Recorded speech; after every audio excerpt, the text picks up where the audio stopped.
Right now at 5, the next weather radar shows a strong storm approaching SoCal, bringing heavy rain, snow, and the chance of flooding and mudslides. There's a mad dash in the burn scars tonight to prepare for potential debris flows. And a quiet local neighborhood rocked by a deadly confrontation. An intruder shoots and kills a father, and it may have happened right in front of his wife and son. Good evening. Thank you for joining us. I'm Pat Harvey. And I'm Juan Fernandez. Not a lot of rain right now. The heaviest part of this storm is still a few hours away. We have live team coverage with reporters across SoCal getting you prepared. But we begin with meteorologist Evelyn Taft. She's tracking this winter storm and the warnings in our next weather. Ev? Pat, indeed. I mean, we already are under winter storm warning, so we're expecting snow and rain, a good amount of snow, and a very significant amount of rain heading our way as well. Live radar showing you mostly dry conditions at the moment, just a few showers, nothing major, but expecting a lot more rain as we move into the overnight hours. So this is storm number 2 that's again dropping overnight through tomorrow. So it's really a 2-day storm, if you will, but that's because it's coming in the overnight hours. After 11 p.m. it intensifies through 2 a.m. through 4 a.m., even 5 a.m. That's really going to be the window where we see the heaviest rain. As we look at your futurecast right here, you will see a few showers around town. Nothing too major at the moment, but as we fast forward through the 9 p.m. hour, we're going to start to get a little closer to seeing that rain come in. It's not really coming in until later tonight, though. Overnight hours is really where we're expecting the worst of the storm, and that's what you're seeing right here. So we will continue to watch it for you. We are expecting downpours and thunderstorms, possibility of flooding, flash flooding, debris flows as well. So we're going to have all the details. Of course, we're going to time out the rest of this futurecast in just a little bit. But for now, Pat, Juan, back to you. All right, thanks so much, Ev. Evacuation orders and warnings are in place, especially in burn zones like the Eaton fire scar in Altadena and nearby areas like Sierra Madre. KCAL's Jasmine Viel is there live, and Jazz, residents say they have learned their lesson from the last big storm, right? Yeah, Pat, unfortunately, I mean, they're worried about this storm, and I just spoke to a few more neighbors who are packing up their cars and moving these vehicles out of this area because those evacuation orders are in place for areas like this, these high-risk areas all the way through 6 p.m. Thursday. And you can see how much mud is still here from the last storm and those mud flows and debris flows that came through here. So look at all the sandbags that the Wyatt family added just behind me in front of their garage. They do not want the mud to just flow back in there like it did a month ago. Also, folks up here, they're keeping their eye on the channel here. This wash, it's small right now, but the city is warning an immediate threat to life with this upcoming storm. All along Woodland Drive in Sierra Madre Wednesday, neighbors built temporary walls in front of their homes. Like Derek Sample, he is preparing for the worst if mud and debris come rushing down his street like it did a month ago. This year is obviously a problem where we've had a lot of mud down the street, covering it up so we don't get any more mud in the garage. Another day playing in the mud. This time, Steve Nesselrode put up an even longer wall in front of his home and his neighbors' houses. They are under an evacuation order that stretches from Bailey Canyon to Santa Anita Canyon Road. I feel better now because by having this barrier, it doesn't spread out and go over the wall over there. LA County Public Works engineer Di Bowie says crews have been clearing out debris basins 7 days a week. They were filled nearly to capacity from February's storm. That's why these debris basins are very important, because these prevent basically the swell from kind of coming in and inundating people's private properties, but it still allows flows through. You're looking at the final few hours of work before the storm taking place in this debris basin, and this is actually one of 19 debris basins within the Eaton fire burn scar. It's going to be very similar to the storm that we had a month ago. And that storm that we had a month ago, basically you had flows going over spillway, but that was by design. So I'm just clearing the catch basin right there and getting the mud out of here. Glenn Lambin says he's concerned about the Yucca Trail Basin that is over capacity. Sample says everyone up here knows the risks, especially after a wildfire. It's been tough, but it's like we have such a great neighborhood, and it's a great group of people, and I would not live anywhere else.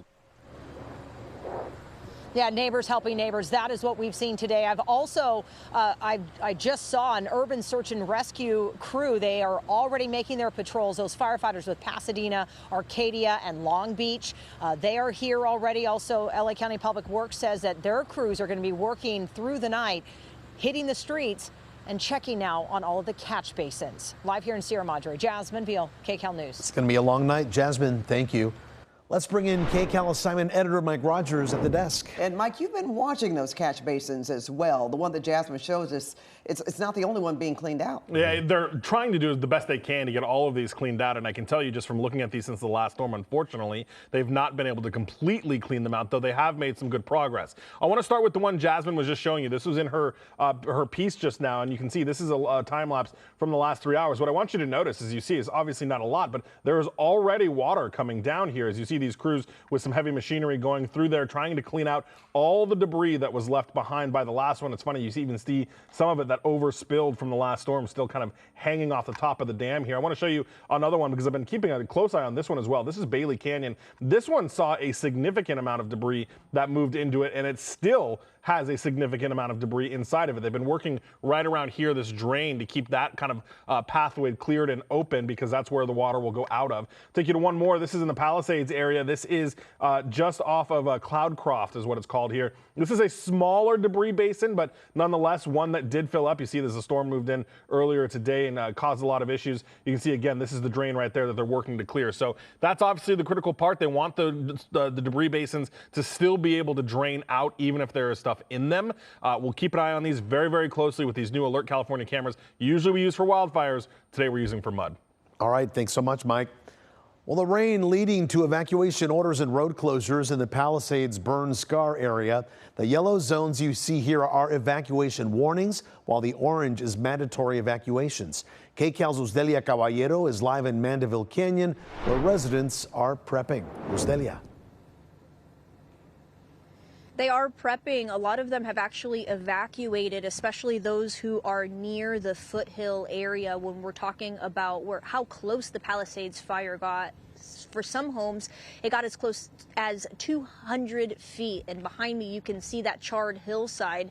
With this rain, I mean, the 2, 3, 4 hours we've been here, it's been raining on and off. And naturally, the fear is that there will be potential for mudslides and debris flows.